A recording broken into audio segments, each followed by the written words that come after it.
आज चर्चा करते हैं डीएलएड प्रथम सेमेस्टर 2017 की परीक्षा में हिंदी विषय के प्रश्नों की। आइए वस्तुनिष्ठ प्रश्न देखते हैं।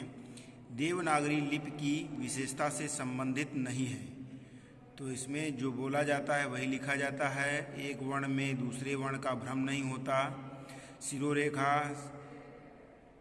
सिरोरेखा का प्रयोग अनावश्यक केवल अलंकरण के लिए किया जाता है। एक वर्ण संकेत से अनिवार्यतः एक ही ध्वनि व्यक्त होती है, तो इसमें आपका तीसरा ऑप्शन सही होता है।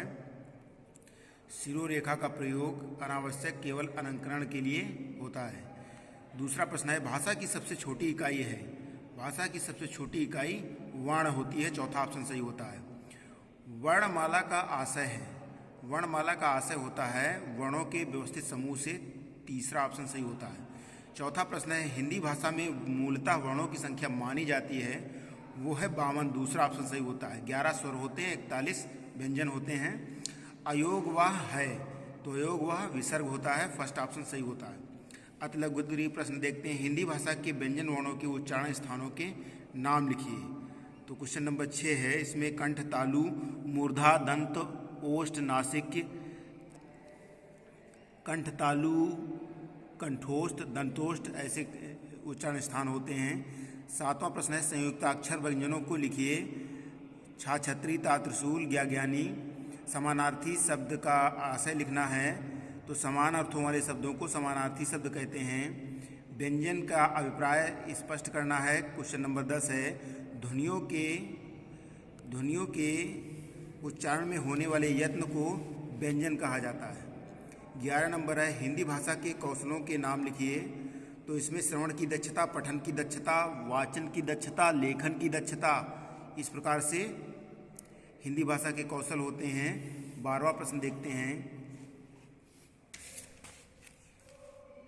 12वां प्रश्न देखते हैं, विराम चिन्ह कितने प्रकार के होते हैं, उनके नाम लिखिए।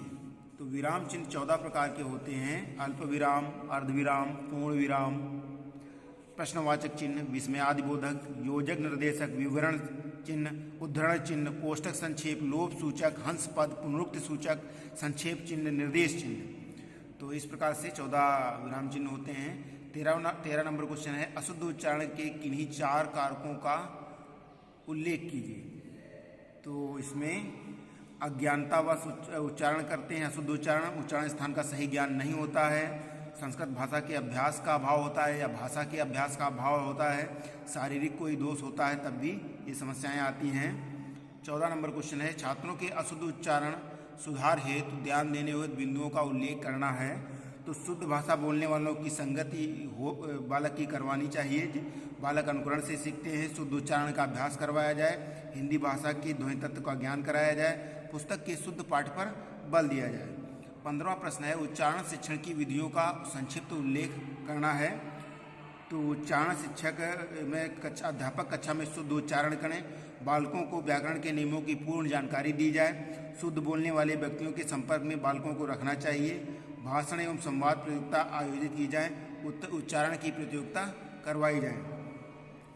16वां क्वेश्चन है, छात्रों में अपेक्षित लेखन कौशल का विकास किस प्रकार किया जा सकता है। तो पत्र लेखन के माध्यम से, निबंध के माध्यम से, आत्मकथा और कहानी के माध्यम से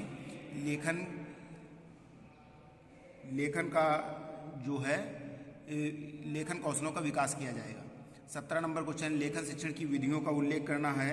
रूपरेखा अनुकरण विधि, स्वतंत्र अनुकरण विधि, मॉन्टेसरी विधि, जैकार्ट विधि, पेस्टालॉजी विधि।